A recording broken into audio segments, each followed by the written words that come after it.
warming up and picking up the pieces. I know that they were trying to heat their home. A space heater fire may have forced one Colorado family out of their home. A natural gas shortage forced others to use less electricity. It's been absolutely freezing. Tonight, a plant that powers thousands of homes explains why they're running low on energy. And what we know about the death of an all-time great UNC Bear.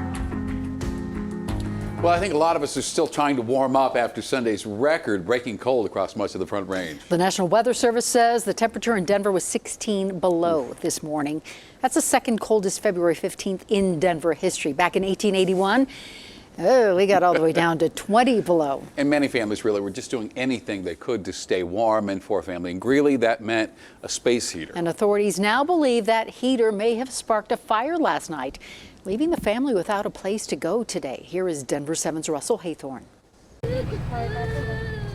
A Greeley family sifting through charred debris today after a house fire late Sunday night. I feel really bad for them because I know that, we have 5 kids, and I know how it is to have a lot of kids in your house. The family says a space heater in their garage led to the fire. Neighbors say they can relate after temperatures plunged well below zero over the weekend. And so they use electrical space heaters, and if they're around blankets and whatnot, they can be a fire hazard. I know that they were trying to heat their home. It was just because it was so freezing. It's been so freezing these days, and they're probably just doing it for their kids. Iced over roads show how quickly the water used by firefighters froze as it drained into the street. Fortunately, no one was injured, and shots from Air Tracker 7 seem to indicate the house has only some damage. Earlier reports of 16 people displaced were inaccurate. The family says they were having a family get-together. Neighbors say firefighters arrived quickly and were able to isolate the fire primarily to the garage. They got it out, and hopefully there was minimal damage. Firefighters say this cold weather highlights the danger of using space heaters and the importance of following manufacturer instructions. I don't know this family here, but I can imagine what they're going through. Definitely, we can relate. In Greeley, Russell Haythorne, Denver7. And now take a look at this. This avalanche happened Sunday in the San Juan Mountains. The state's Avalanche Information Center said the slide was triggered remotely, which means there wasn't anybody in the immediate area of the slide. No one was hurt there, thankfully. But Colorado recorded its 9th and 10th avalanche deaths of the season this weekend. The record is 12 that was set in 1993. Denver's COVID testing sites will reopen tomorrow. They've been closed since Friday because of the cold, and today because of President's Day. This weekend's weather also forced some vaccination clinics inside. And the cold led to a shortage of natural gas and therefore available energy. And some Front Range customers were asked to turn the heat down and to cut down on household chores. Denver7 CB Cotton spoke to the supply company as they tried to resolve the issue. Duffy's legs get cold. Bundled up indoors was how Kate McMahon and her roommate chose to brave Sunday's single digits. It's been absolutely freezing. That freezing weather put a dent in people's weekend plans, but also the Front Range's energy supply. We got a notice that just kind of said to do what you can to keep electricity low and to conserve where you could. On Sunday, Platte River Power Authority, PRPA, put out a call to conserve for the hours of 4 to 10 p.m. to its customers in the Estes Park, Fort Collins, Longmont, and Loveland areas. We're keeping our house at 65 degrees right now instead of the standard 69.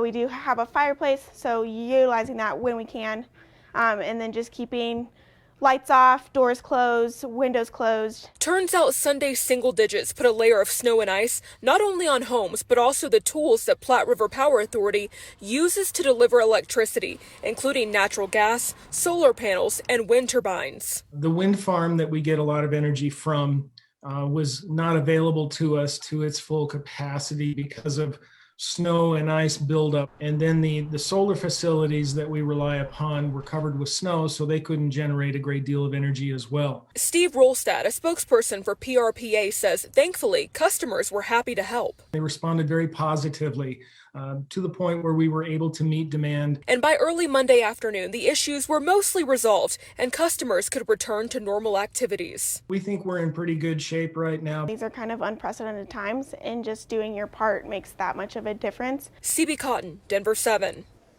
Boulder police will charge 30-year-old Robert Hicks with first-degree murder. The crime took place last night in Boulder. Officers say they found a man unconscious at a home near the Table Mesa Park and Ride off Highway 36. The victim died at the hospital. Hicks arrested at the scene. Police say the two men knew each other. This week, Colorado will probably give its millionth dose of the COVID vaccine. Another 25,000 doses were given yesterday. According to the CDC, more than 5% of our state is now fully vaccinated. The massive power outage that hit Texas also put thousands of vaccine doses in jeopardy. Two officials in Harris County, Texas, say a facility used for vaccine storage lost power early this morning. A backup generator failed too. And that issue put 8,000 vaccine doses at risk. Well, Harris County chose to drive the doses to nearby locations where there were large groups of people and appropriate medical personnel. They went to 3 hospitals, Rice University and the Harris County Jail. President Biden returned to Washington today after a weekend at Camp David. He's expected to spend most of this week drumming up support for his $1.9 trillion stimulus proposal. And on Sunday, the president called on Congress to pass a series of new gun laws, including a ban on assault weapons and high-capacity magazines. He also wants background checks for all gun sales, closing that so-called gun show loophole. He would also like to eliminate immunity for gun makers. We've asked the White House for specific details. So far, nothing from them yet.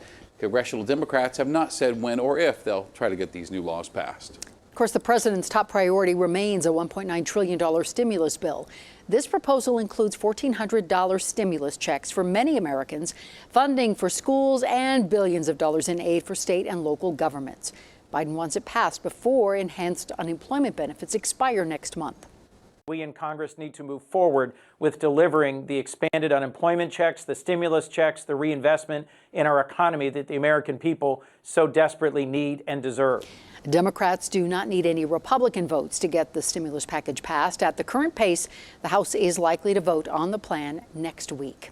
And Colorado's legislature returns to work tomorrow, and the stimulus package, backed by Governor Polis, will be near the top of the agenda. So this billion-dollar proposal includes $220 million for infrastructure, $120 million to expand broadband access, and more than $100 million for business grants and job training. Democrats didn't address that proposal exactly and directly today, but they did say economic recovery remains top priority. We need to think about not just how do we stop the bleeding or how do we get back to normal, but how do we actually get back to a place or build back to a place where our state is stronger, where our state is more equitable, more resilient for the next crisis that's potentially around the corner. And Republicans told us last week the recovery is their focus as well. That does not mean they will rubber stamp the Polis stimulus plan.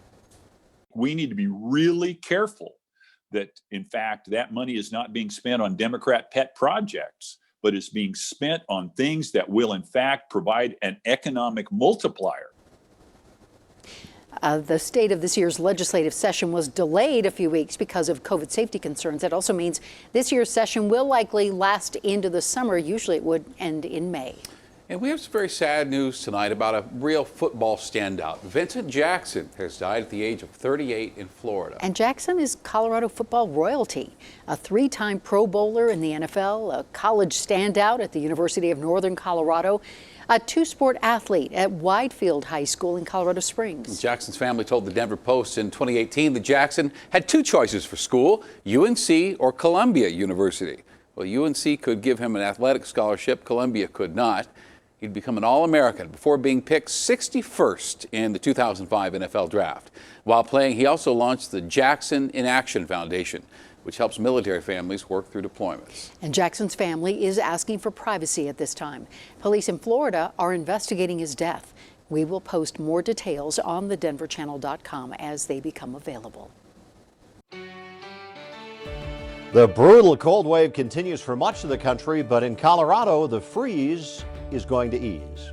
Plus, the Bachelor host explains his decision to step aside for now. And Denver7 takes a 360 look at the way being a dad has changed during the pandemic.